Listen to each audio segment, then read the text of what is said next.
Hello, everyone. My name is Jim Apodaca. I'm the president and founder of Apodaca Consulting. At Apodaca Consulting, we work with our clients to get to market faster and achieve measurable outcomes using the power of objectives and key results, Scrum, and AI. And I'm also your host of The Execution Gap, a podcast that explores why business strategy fails and how the top 10% of leaders close that gap. And I'm excited to bring to you today Charlie Cole. Charlie is the president of XGEN AI. He's also a two-time turnaround CEO whose past companies include FTD, Samsonite, and Tribute Technology. And now he's leading the charge on how AI is transforming e-commerce personalization. Charlie, welcome to the show. Thanks, Jim. Appreciate it. I'm just stoked to be here. Awesome. To start us off, why don't you tell us a little bit about you and your background and your journey and kind of how you got to where you are today?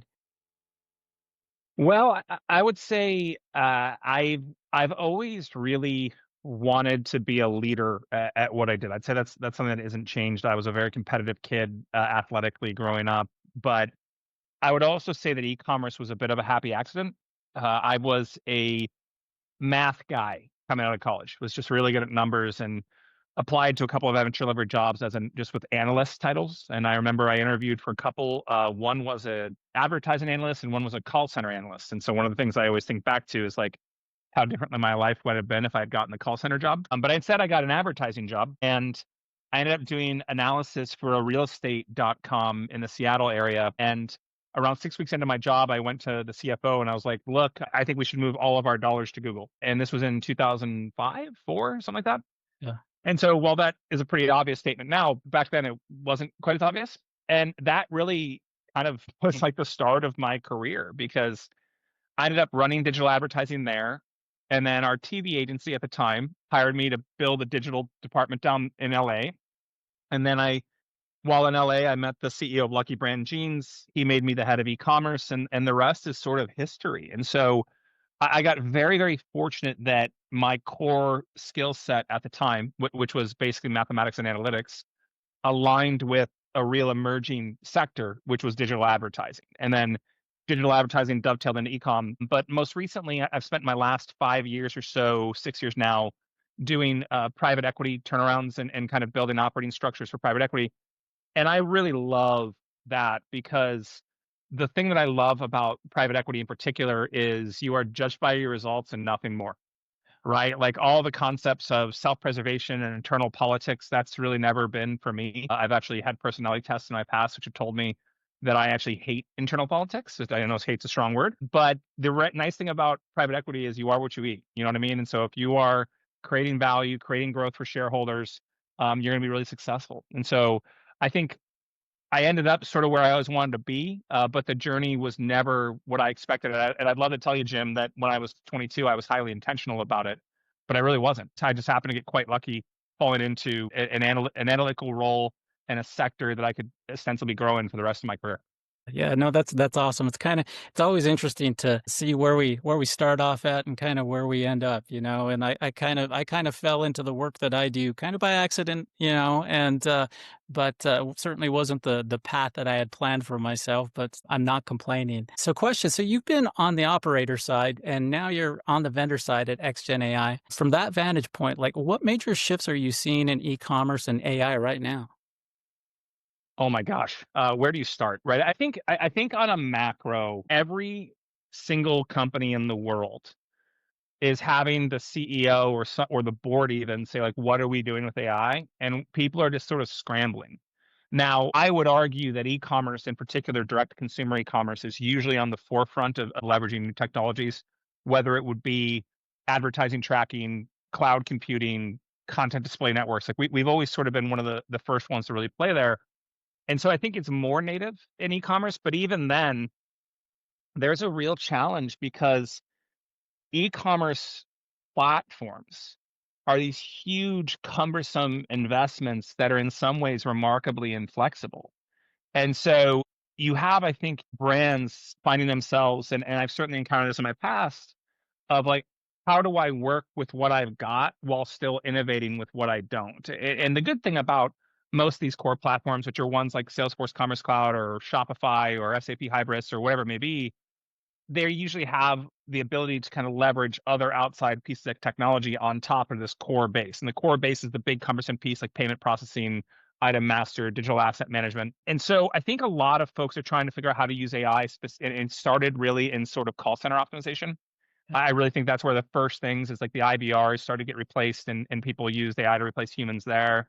And then it sort of eventually started working into very much in the marketing stack, things like bid management, even today, creative, like building actual creatives to kind of optimize to click through rates, that sort of thing. And then what we're doing is really sort of bringing it to the website itself because, Jim, if you did this podcast 10 years ago and you had talked to me when I was the head of digital about at Samsonite, I would have talked to you about personalization then, Yeah. right? And it was this idea of how do we take every little thing we know about the consumer and deliver a remarkably personalized experience online? Well, in a world of AI and generative AI, the ability to actually deliver what we've always talked about is finally up to the level that allows us to do it. I think at this point it's been fiction. Now it's finally nonfiction.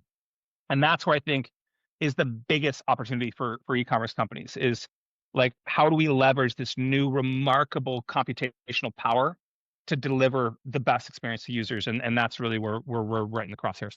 Yeah, no, that's awesome. So since joining XGen AI earlier this year, I know you're somewhat new in your role there. What milestones or achievements are you most proud of at this point? Man, we're growing like crazy, and that's always the most important thing. But honestly, Jim, the thing that I am most excited about is we're building some killer stuff. Like we're actually building like the best products in the space. And so, I go out to friends of mine because like the thing about the e-commerce universe is that it's fairly small. Like I know most of the folks that run most of the websites, and particularly in the United States, but even globally. Yeah, And basically saying like, look, if you will take the Pepsi challenge, right? Like put us up against who you're using today. And if we don't make you more money, if we don't have a good ROI, don't use us. And we've not once lost one of those tests. yeah, And so it's that much more fun when you can build great things that are innovative. And then you get these customers that really, really push you. Right. And that's the thing that I'm most excited about is we go after these customers that we work with and, you know, every once in a while we'll have a conversation with the customer and the customer will be like, hey, can you do this, this, and this? And we'll bring it back, and myself and Julian, our head of product, will be like, we don't do it today, but it's a really good idea. You yeah, know what I mean? And it'll just kind of move its way to the top of the product roadmap. And the next thing you know, we've built this feature that all of our 50 or 60 clients want that candidly wasn't our idea. And it right. just jumped to the top of the list because it was smart. And so I'm having the most fun because I have spent my career wishing for a sort of brand vendor relationship, and most of the time, I haven't got it. Where I have many experiences where I'll be walking around at a conference and I'll be wearing a badge, right? That'll say FTD CEO. And these sales folks will come up to you and they won't look you in the eyes. They'll look at your badge. And then they'll look up at you and they'll get all excited and they'll start selling you crap. Yeah, And I'm just like, I was like, here's the thing, like, you have no idea what I need. You have no idea what our priorities are. You don't even know if I'm under a 3-year contract with one of your partners. And so we're really trying to build a vendor technology that is in the spirit of how working with brands makes sense, which is A, like judge me on my results. B, I'm not going to cold sell you, right? Like if I will tell you what we do, if you don't want to work with me, I'll go work with your competitors and we'll, make you rue the day because that's really what I want to do is I want to build great technology that people like regret it if they don't use it and use it. And so far we're really doing it. We have it. And my goodness, is our technology team able to build some remarkably things remarkably quickly, which is a lot of fun. Is there anything that you're really excited about? Any sort of product features that you guys are getting ready to roll out? Anything like that you want to brag about? Yeah, yeah. I mean, look, so what we do at its core is we kind of consider our macro really that e-commerce front end, right? Direct to consumer e-commerce in particular. And we have product recommendations in the space, we have site search in the space, and we're actually launching a conversational search product in beta right now. But the thing that most excites me, Jim, is I really don't see us as an individual product company. I see us as a holistic front end ecosystem. And so what I mean by that is I fundamentally believe these things should work together, right? And what I mean by that is your personalized recommendations shouldn't just be at the bottom of a product description page in like a little box where it says like you may also like. It should influence your search results. It should influence your experiences on product listing pages. It should influence your advertising. And so we're really trying to build these composable engines that allow it to function not only in like a microcosmic container, but on a site-wide systemic way. You can power like you can price that with like the power of AI and generative AI and the ability to kind of ingest every single data event that happens on your website to form that algorithm and just rinse repeat. You have this living, breathing organism that is entirely built on the event structure of you as an individual. And it's really something that hasn't been done before. And I would argue it wasn't possible until the last 2 to 3 years, just from a macro computing perspective. Yeah, no, that's awesome. That's super exciting. So in our earlier conversation, we talked about the hit by the bus and the waltz of investing in limited resources. Can you share more about how you're navigating that at XGen? Yeah. So just to contextualize that for all the listeners here, one of the things that I am always really scared about, and it happens in businesses of any size. So this is not limited to startups by any means. I've seen this at a 600-person organization, is that you have single points of failure, right? And even when I think back to companies like Samsonite, like a 110-year-old business, $3 billion market cap company, they would have these legacy pieces of software, and it would be like, oh, Jill's the only one that knows how to use that. It's just like, well, what happens if Jill gets sick? What happens if Jill takes a vacation? And so you see these single points of failure at all times. Now, in startups, or in our case, we're sort of like a later stage startup, it's more based on just resource allocation and limitation. And so what you really need to do is you sort of need to walk the walk yourself before you justify hiring someone to replace yourself, right? So when I joined XGen, I ostensibly became the head of sales, head of go-to-market, head of marketing, the head of product roadmap. Right. And that's just not sustainable, right? Like I don't scale infinitely. And Julian and myself, so Julian's our head of product. We are also the head of every single proof of concept we have because we have the most e-commerce knowledge. But the fun thing is by doing those jobs and leaning in and doing them yourselves, I think you're that much better at replacing yourselves. And so like we're starting to do that. We just onboarded a solutions engineer perspective who does the more technical side of selling. We just onboarded a customer success manager to run the United States because we had more European clients before. We're now onboarding like a head of like go to market for every single one of our customers. So we have like a technical person for onboarding. So like I don't regret it. Like I don't regret wearing all these hats because I feel like we've informed exactly what we need, not just from a tactical role perspective, but like the outward cultural value we want them to have with our clients. Because again, like I truly think we talk to our clients at a much more one-to-one level and at a non-sales salesy level than anyone else I've ever worked with. And that's really the goal. Yeah, yeah, and what's interesting about that is that involves giving up some of that control, right? And my question there, I guess, would be, what advice would you give to other leaders that are facing a similar challenge that are reluctant about giving up some of that control? Well, at the risk of sounding academic, I think it's the first stage of leadership, right? I think, and this was advice given to me about 12, 13 years ago, and I really think it's true. Great leaders replace themselves with people that are better at things than they are, right? Like, so go back to, I gave you a little bit of like my career journey. I was a great marketing analyst, and that turned me into a great advertising buyer, and that turned me into a great e-commerce operator, right? But then as you become CEO, you don't just want to micromanage the thing you understand really well. You want to find someone who's actually better at it than you do. And Right. so you become much more of an overarching strategist, and more importantly, like you're the one driving the culture of the entire business.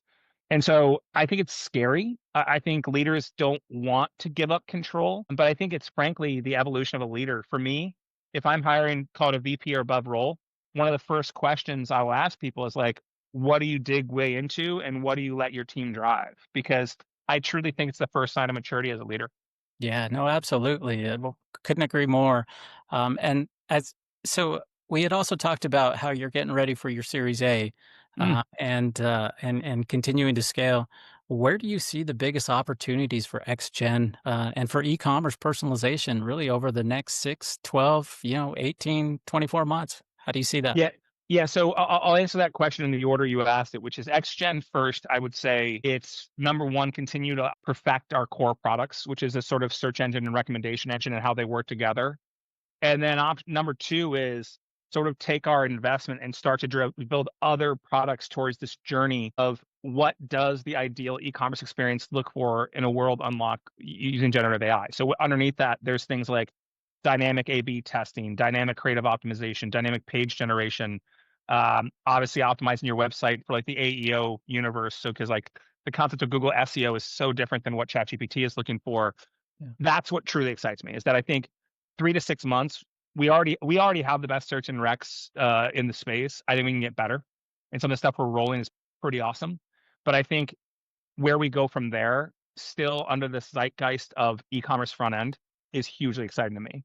As far as e-commerce is concerned, and I'm going to say something a little bit dramatic, it's intended to be hyperbole, but I think it's mostly true. I fundamentally believe the majority of the SaaS stack, the software as a service stack that e-commerce leaders are using today, will be completely obsolete in the next 3 to 5 years. And I want to just like preface this by, you have to appreciate just the macro computational shift we're in, right? Whatever you want to call AI, Gen AI, whatever. The amount of computational power you have to deliver experiences to your users is unlike anything we've ever seen before Yeah. by orders of magnitude. And so it just so happens AI and Gen AI is basically a code base unleashing that computational power. And so I think about email personalization, for example, which is we don't do it at all, but this is just like me putting on my e-commerce hat. Like for years, you'd have a team of people who would do what's called journey mapping.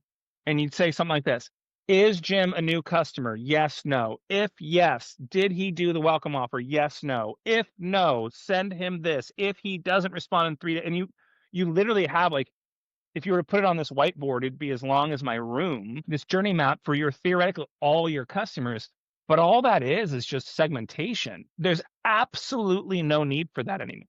Yeah. It's just like, hey, generative AI, this is Jim. Here's what we want Jim to do, and here's when we want him to do it, and here's what it's worth to us. Go. Yeah. And so, like, these stacks are just completely obsolete. And so you see companies going out and trying to buy companies to bolt on, not a new thing, by the way, like Google bought DeepMind. Google bought DeepMind to catch up in AI when they were a little bit behind. So I think you're going to see a lot of those acquisitions happen where the big players in the space, Shopify, the Salesforces, they're going to be acquiring more and more and more, because if they don't, they cannot rest on their laurels. And I mean on a short time horizon, like 3 to 5 years. But as an e-commerce leader, that's super exciting, because if you're first to market, that means you're more innovative and you can be that much more effective than your competitors. Yeah, no, that's awesome. I'm really excited to see where you guys go. I mean, 6, 12 months from now, really excited to see where you're going to be. So one of the things that we talked about when we spoke previously was really about really kind of the premise of this podcast in terms of giving back, right? Kind of paying it forward with, the knowledge that you have, some of the knowledge that I have, some of those mistakes that I've made throughout my 20-year journey. In terms of kind of paying it forward, I mean, what's the best advice that you've received from a mentor or a hard-earned lesson that listeners could apply in their own career or businesses? There's just been so many. I think I referenced before about replacing yourself with someone better than you. I want to kind of build on that, but it's actually quite a bit different. The harshest lesson I ever learned as a leader was in my mid-20s when I had my first executive job at Lucky Brand Jeans. And what I did was I went and hired a bunch of people I had around me that I thought were smart. And it wasn't that they weren't smart. It's just that they were the smart I understood. So it was like, these are people that are like, oh, they're good at, I was basically, this is stupid, but I was like, they're good at math. Like if we just have enough people that look like me, we're going to be awesome at this. And Yeah. that's just really dumb, like in hindsight. Right. And so what I always tell people, Jim, is that if you're building a team, and let's say you're building a leadership team of the CEO and the C-suite, let's just call it 8 people. If you have 8 people that are the same person, your team's going to suck. So I mean that, like if you have 8 Harvard MBAs, no good. If you have 8 MIT PhDs, no good. If you have 8 like self-made billionaire entrepreneurs, no good. Like if you combine one of them, one of them, one of them, and then you have like a successful creative director who's more of an artist, and then you have a successful technology. I mean, it's about building diverse teams. And so my actual piece of advice would be, surround yourself on your teams with people who are nothing like you. And it sounds like a poster card to diversity, and it kind of is, but it's actually endorsing more of a mental diversity and experience diversity over anything else. And I'm convinced that builds the best teams. Yeah, no, I couldn't agree more, and I mean, and so much of that is really kind of the culture of the organization that you're creating, right? And just how important that is to, to not create a culture of, that mimics who you are, but, again, those other people in the room that are bring their own talents. And so, yeah, no, that's a great piece of advice there. But and I would say it's a hard one to understand because when you grow up, you surround yourself with like the kids you're playing basketball with or the kids you're in art with. I mean, we actually subconsciously like, self-select into kind of our clones, right? And it's not a bad thing. It's just the nature of sort of cliques, you know what I mean? But the athletes usually hang out with athletes, and the artists and the musicians usually hang out with musicians, and the reason they do it is that's who they're around every day. Yeah. But I think once you get to your adulthood, it's just not the right way to build a team. Yeah, no, it's my mom always used to have this saying, the older you get, the wiser your parents become. And it never really made sense to me. But of course, it's the Until older it I've did. gotten. Yeah, the older I've gotten now, it makes sense. And I try to instill that with my son, but a lot of what I tell him goes in one ear and out the other. He'll get it someday. He'll get it someday. That's my hope, that's my hope. And so to kinda wrap it up here, in terms of upcoming events, I know that you've got this thing that you're gonna be doing in Huntington Beach, if I'm not mistaken, the Yeah. club, the AI deep dive. You wanna talk a little bit about that? That's coming up in what, September 14th, I think? Yeah, so depending on when this airs, I have 2 kinda getting on the road for conferences. So September 8th through 10th, I'll be in Brooklyn at the Beanstalk Conference. That's kind of more of a like, called a C-suite and above, and my friend Ray Cow is one of the organizers of that, and I'm very, very excited to be involved in that. It's actually it used to be called the Commerce Summit years ago, and it's just recently been reincarnated about Beanstalk, and my buddy Anthony Cho invited me, and Anthony's one of those guys, if he tells me about something, I'm like, "It's probably pretty great." Yeah. And so I'm excited to do that, and then on September 14th through 17th, I'll be with Retail Club. Retail Club is from the founders of Shop Talk. So Anil, Christina, Caroline, they all got back together again, and they're just known for creating like true community through their events. I really think that, and you asked me something before about sort of the juxtaposition of brand and vendor. My gosh, Jim, being on the vendor side, you see just conferences in such a different light. It's pretty amazing. But I think the core goal of these conferences is vendors fund the experience for the brands, but what the brands truly want is to connect with other brands. And that becomes a strange economy, right? Because look, brands are going to get to go to Huntington Beach in September, and it's going to ostensibly be on the vendor's dime, but that doesn't mean the vendors get to dictate the content. And I think far too much in conferences, vendors dictate content. I'm saying this as a vendor, but as a career brand guy. Maybe I'm self-loathing at this point. I don't know. But I mean, the reality is, I feel like that group has done the best job historically of really getting the collisions people are looking for. And so I'm truly excited about that. And then just to throw another one at you, I'm going to be in Boulder October 14th for the Iterate on AI symposium. So John Nordmark is a longtime friend.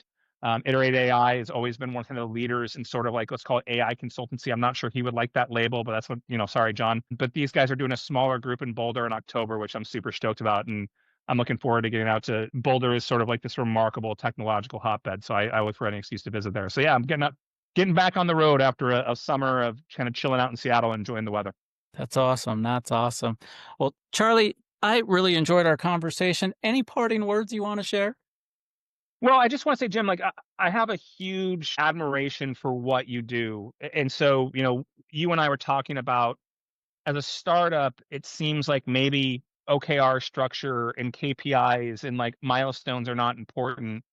But I would just say that entrepreneurs in particular usually like just resist structure for forever. But I think kind of your work and is very much applicable to what we do today. And so while we talk about all this technological stuff and we talk about culture, I would just say it's really not possible without the kind of work that you and your teams do. So for those that aren't familiar with it, Google OKR structure. It's one of those things we've adopted here at XGEN. It's one of those things we adopted at Tribute. It's one of these things we adopted at FTD.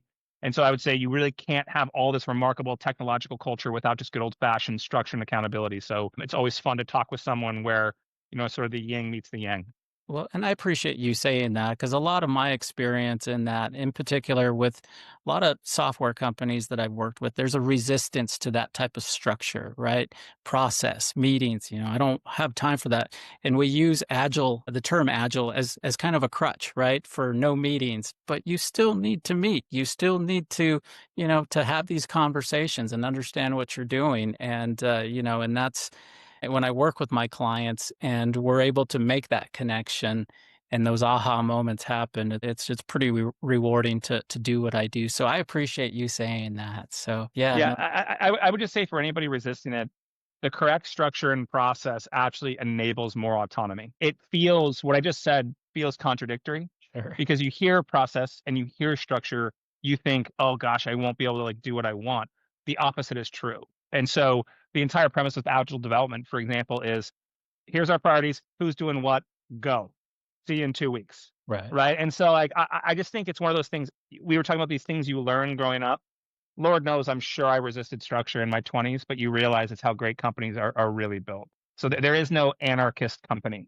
You know what I mean? At a certain point, everybody has their own structure. Different strokes for different folks. I'm not saying one structure is the end all be all. I'm just saying you should strive for it. So always exciting to kind of meet someone like yourself because I think the amount of structures that you teach and coach on are something that really help make some of these great companies go. Awesome. Awesome. No, I really appreciate that, Charlie. Again, really appreciate your time. I've enjoyed our conversation. And safe travels as you go to your different conferences over the next few months. And looking forward to seeing where XGen AI is at in, just 6-12 months. So looking You forward you to and it. me both, Jim. I really enjoyed it. Thanks so much. Yeah, I appreciate your time, Charlie. Thank you so much.